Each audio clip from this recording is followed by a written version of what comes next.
Hello दोस्तों, आज हम भारतीय संविधान की प्रस्तावना के बारे में बातचीत करने वाले हैं। भारतीय संविधान के 2 वीडियोज़ इस चैनल पर पहले से ही डले हुए हैं। एक शॉर्ट वीडियो भी पड़ा हुआ है, आप उसको देख सकते हैं। तो आइए शुरू करते हैं। पहला क्वेश्चन है, भारतीय संविधान की आत्मा किसे कहा गया है? तो प्रस्तावना को ही कहा गया है। तो संविधान निर्माताओं ने प्रस्तावनाओं पर विशेष ध्यान भी दिया था। क्वेश्चन नंबर 3, भारत में जनप्रिय संप्रभुता है क्योंकि भारत के संविधान की प्रस्तावना शुरू होती है। किन शब्दों से शुरू होती है? हम भारत के लोग। अभी हम प्रस्तावना पढ़कर भी बताएंगे आपको। क्वेश्चन नंबर 4, भारत को गणतंत्र क्यों कहा जाता है? क्योंकि यहाँ राज्य का प्रमुख निर्धारित अवधि के लिए निर्वाचित होता है। यहाँ की सरकार कुछ निर्धारित समय के लिए ही निर्वाचित होती है और इसीलिए इसे गणतंत्र कहा जाता है। भारत एक धर्मनिरपेक्ष राष्ट्र है। ये किसी धर्म विशेष को कोई फैसिलिटीज़ नहीं देता है। धर्मनिरपेक्षता का अर्थ यही होता है किसी की धर्म को अपना राष्ट्र धर्म नहीं बनाना या किसी धर्म को स्वीकार नहीं करना। क्वेश्चन नंबर 7 है, भारत एक धर्मनिरपेक्ष राज्य है। इसका मतलब कि भारतीय राज्य किसी निश्चित धर्म का समर्थन नहीं करता है। गणतंत्र क्या होता है? गणतंत्र वो राज्य जहाँ पर अध्यक्ष वंशानुगत रूप से ना हो, जनता द्वारा चुना जाए। क्वेश्चन नंबर 9, निम्नलिखित में से वे 2 शब्द कौन है जिनका समावेशन 42वें संविधान संशोधन द्वारा संविधान के उद्देशिका में किया गया था? तो 42वां संविधान संशोधन 1976 में हुआ था। इसके द्वारा 2 शब्द समाजवादी, धर्मनिरपेक्ष हैं। अखंडता भी है तीसरा शब्द, हम आपको बता दे रहे हैं। क्वेश्चन नंबर 10, भारतीय संविधान की प्रस्तावना में भारत को किस रूप में घोषित किया गया है? तो भारत एक प्रभुत्व संपन्न समाजवादी धर्मनिरपेक्ष प्रजातांत्रिक गणराज्य होगा। क्वेश्चन नंबर 11, भारत एक गणतंत्र है। इसका अर्थ है कि भारत में वंशानुगत शासक नहीं है। क्वेश्चन नंबर 12, निम्नलिखित में से कौन सा शब्द भारत के संविधान की उद्देशिका में नहीं है? समाजवादी है, प्रभुत्व संपन्न है, पंथ निरपेक्ष है, लेकिन लोक कल्याण शब्द का उल्लेख उद्देशिका में नहीं किया गया है। क्वेश्चन नंबर 13, कल्याणकारी राज्य का उद्देश्य क्या होता है? यही होता है कि कमजोर वर्गों के कल्याण का प्रबंध करना। और क्वेश्चन नंबर 14, भारत को एक गणराज्य मुख्य रूप से माना जाता है क्योंकि राज्याध्यक्ष का चुनाव होता है। भारतीय संविधान की प्रस्तावना के सिलसिले में निम्नलिखित में से कौन सा क्रम सही है? तो सबसे पहले सार्वभौम सत्ता संपन्न, उसके बाद समाजवादी, फिर धर्मनिरपेक्ष, फिर जनवादी गणतंत्र। क्वेश्चन नंबर 16, संविधान की प्रस्तावना में प्रयुक्त शब्द सेक्युलर का अर्थ है? सेक्युलर का अर्थ है सभी नागरिकों को धर्म एवं उपासना की स्वतंत्रता, क्योंकि भारत एक धर्मनिरपेक्ष राज्य है। 17, शब्द धर्मनिरपेक्ष सेक्युलर भारत के संविधान की प्रस्तावना में जोड़ा गया था। इसके विषय में निम्नलिखित कथनों में से कौन सा सही है? तो ये 1976 में जोड़ा गया था 42वें संविधान संशोधन द्वारा। तो तीसरा ऑप्शन यही है कि यह 42वें संविधान संशोधन द्वारा 1976 में जोड़ा गया था। ये क्वेश्चन नंबर 18, संविधान की प्रस्तावना में हम भारत के लोग या फिर we the people of India का अर्थ क्या निकलता है? ये अर्थ है कि संविधान का निर्माण भारत की जनता द्वारा हुआ है, क्योंकि पिछली वीडियो में हमने देखा था कि जनता द्वारा ही निर्वाचित सदस्य संविधान सभा के अंग थे। क्वेश्चन नंबर 19, समाजवाद का अर्थ है सामाजिक न्याय। क्वेश्चन नंबर 20, भारतीय संविधान में समवर्ती सूची किसके संविधान से ली गई है? ऑस्ट्रेलिया से। संविधान की आत्मा प्रस्तावना को कहा जाता है। क्वेश्चन नंबर 22, भारत में लौकिक सार्वभौमिकता है क्योंकि संविधान की प्रस्तावना प्रारंभ होती है हम भारत के लोग शब्दों से। क्वेश्चन नंबर 23, भारतीय संविधान की प्रस्तावना पर किस क्रांति का प्रभाव नहीं झलकता है? चीन की क्रांति का। यहाँ पर अच्छी जानकारी दी है कि फ्रांसीसी क्रांति 1789 ईस्वी में हुई थी, अमेरिकी क्रांति 1776 ईस्वी में हुई थी, बोल्शेविक क्रांति 1917 ईस्वी में हुई थी और चीन की क्रांति 1912 ईस्वी में हुई थी। जिनमें से सभी क्रांतियों का असर पड़ा था, लेकिन चीन की क्रांति का असर इसमें नहीं पड़ा था। क्वेश्चन नंबर 24, मूल भारतीय संविधान के अनुसार भारत एक प्रभुत्व संपन्न लोकतंत्रात्मक गणराज्य है, क्योंकि धर्मनिरपेक्ष 42वें संविधान संशोधन 1976 द्वारा जोड़ा गया था। क्वेश्चन नंबर 25, लोकतंत्र के आदर्शों को भारतीय संविधान में हम कहाँ देख सकते हैं? तो प्रस्तावना में देख सकते हैं। 42वें संविधान संशोधन 1976 द्वारा प्रस्तावना में किस शब्द को नहीं जोड़ा गया? तो धर्मनिरपेक्ष जोड़ा गया था, समाजवादी, एकता और अखंडता, इन शब्दों को जोड़ा गया था। गुट निरपेक्ष को नहीं जोड़ा गया था। क्वेश्चन नंबर 27, भारतीय संविधान की प्रस्तावना के बारे में कौन सा कथन सही है? तो समाजवादी, धर्मनिरपेक्ष शब्द 1950 में लागू संविधान के अंग थे? नहीं थे। इनको 1976 में संविधान द्वारा जोड़ा गया था, तो ये सही है और ये अब संविधान की प्रस्तावना के अंग हैं। क्वेश्चन नंबर 28, भारतीय संविधान ने किस प्रकार के लोकतंत्र को अपनाया है? तो लोकतंत्रात्मक गणराज्य को। क्वेश्चन नंबर 29, भारतीय संविधान की प्रस्तावना में वर्णित लोकतंत्र को किस रूप में स्वीकारा गया है? तो आर्थिक लोकतंत्र होगा, राजनीतिक राजतंत्र होगा और सामाजिक राजतंत्र होगा, सभी को अपनाया गया है। भारतीय संविधान की प्रस्तावना के अनुसार भारत के शासन की सर्वोच्च सत्ता किसमें निहित है? जनता में, क्योंकि भारतीय संविधान की शुरुआत ही हम भारत के लोक शब्दों से होती है। भारत की संप्रभुता, एकता तथा अखंडता को अक्षुण्ण बनाए रखने तथा उसकी रक्षा करने का प्रावधान प्रस्तावना में किया गया है। क्वेश्चन नंबर 32, भारतीय संविधान की प्रस्तावना में जिन आदर्शों एवं उद्देश्यों की रूपरेखा दी गई है उनकी आगे व्याख्या की गई है किसमें?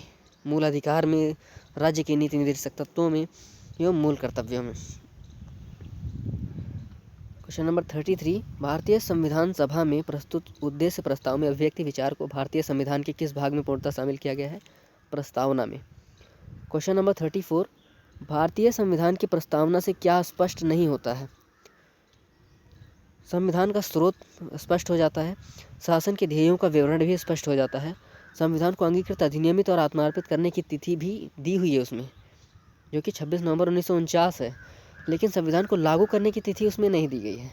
क्वेश्चन नंबर 35, निम्नलिखित में से किन उद्देश्यों को भारतीय संविधान उद्घोषित नहीं करता है?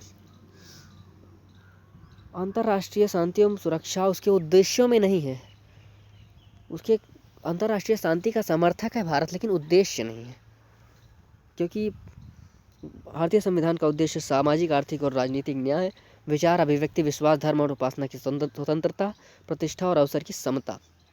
क्वेश्चन नंबर 36, भारतीय संविधान की प्रस्तावना में देश का कौन सा नाम उल्लिखित है? भारत और इंडिया। क्वेश्चन नंबर 37, भारतीय संविधान किसके द्वारा स्वीकृत है? भारत की जनता द्वारा स्वीकृत है। भारत की संप्रभुता किसमें निहित है? भारत की जनता में निहित है। भारतीय संविधान को संविधान सभा द्वारा अंगीकृत किया गया 26 नवंबर 1949 को। भारत का संविधान पूर्ण रूप से तैयार हुआ 26 नवंबर 1949 को और उसी दिन अंगीकृत किया भी गया था 26 नवंबर 1949 को। दोस्तों, हम याद करते हुए चल रहे हैं ताकि आप लोगों को भी याद हो, क्योंकि जीएस हमारी भी कमज़ोर थी, हमने सोचा कि आप लोगों को साथ याद करते हैं। क्वेश्चन नंबर 42 है, निम्नलिखित में से किस तिथि को भारतीय संविधान लागू किया गया? 26 जनवरी 1950। और पूरा जो ये रूप है सामने कब आया था? तो 24 जनवरी 1950 को। किस वर्ष भारत एक प्रभुत्व संपन्न प्रजातांत्रिक गणराज्य बना? 1950 में, क्योंकि संविधान 1950 में लागू हुआ था। संविधान की प्रस्तावना में कितनी बार संशोधन किया गया अभी तक? केवल एक बार, 42वें संविधान संशोधन 1976।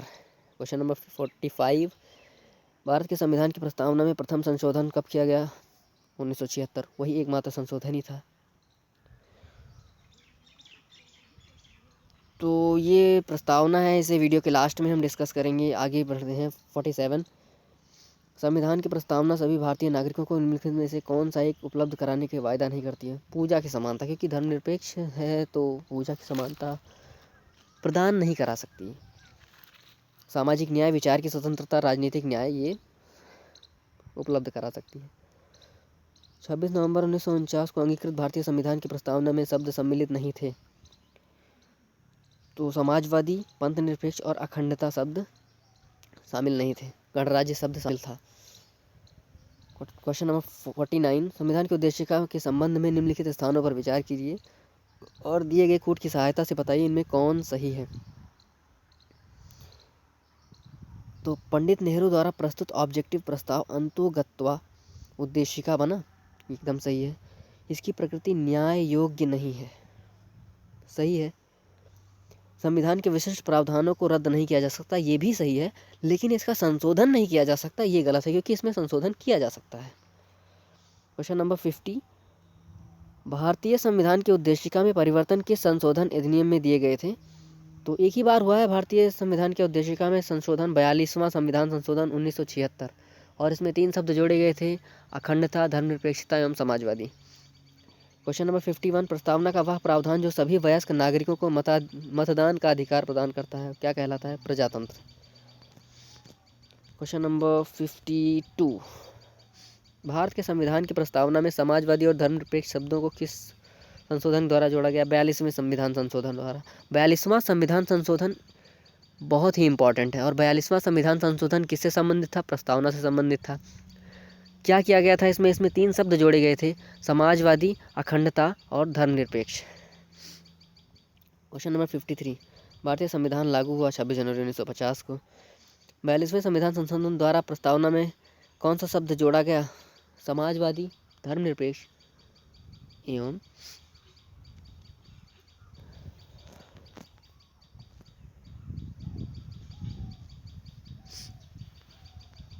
आगे चलते हैं। क्वेश्चन नंबर 55, भारतीय संविधान के किस भाग में स्पष्ट रूप से घोषणा की गई है भारत एक धर्मनिरपेक्ष राज्य है? संविधान की प्रस्तावना में ही घोषणा कर दी गई है। क्वेश्चन नंबर 56, संविधान प्रस्तावना में भारत को कहा गया है सर्वसत्ताधारी, समाजवादी, धर्मनिरपेक्ष, लोकतंत्रात्मक गणराज्य। भारतीय संविधान का प्राधिकार स्रोत कौन है? मतलब अधिकार कहाँ से रिलीज होते हैं भारत में? जो अधिकार जो दिया जाता है वो किसके द्वारा? तो जनता के द्वारा। जो सारी शक्तियाँ हैं इसमें, इसका मतलब ये प्राधिकार स्रोत मतलब जो शक्तियों का स्रोत है वो भारतीय जनता है। हम अब आप लोगों को प्रस्तावना पढ़कर सुना देते हैं। क्वेश्चन फॉर्म में दिया गया है, लेकिन तो भारत का जो संविधान है उसकी प्रस्तावना जो है वो इस प्रकार है कुछ। हम भारत के लोग भारत को एक संपूर्ण, प्रभुत्व संपन्न, समाजवादी, पंथनिरपेक्ष, लोकतंत्रात्मक गणराज्य बनाने के लिए तथा उसके समस्त नागरिकों को सामाजिक, आर्थिक और राजनीतिक न्याय, विचार, अभिव्यक्ति, विश्वास, धर्म और उपासना की स्वतंत्रता, प्रतिष्ठा और अवसर की समता प्राप्त कराने के लिए तथा उन सब में व्यक्ति की गरिमा और राष्ट्र की एकता और अखंडता सुनिश्चित करने वाली बंधुता को बढ़ाने के लिए दृढ़ संकल्पित होकर अपनी इस संविधान सभा में आज 26 नवंबर 1949 एतद द्वारा इस संविधान को अंगीकृत, अधिनियमित और आत्मार्पित करते हैं। दैट्स इट दोस्तों, आज के लिए इतना ही। वीडियो कैसा लगा कमेंट करके ज़रूर बताइएगा, और इसके 2 वीडियो पहले पढ़ चुके हैं, आप उनको देख लीजिएगा। और अभी आगे हम भारतीय संविधान की इस सीरीज को जारी रखेंगे। Thank you.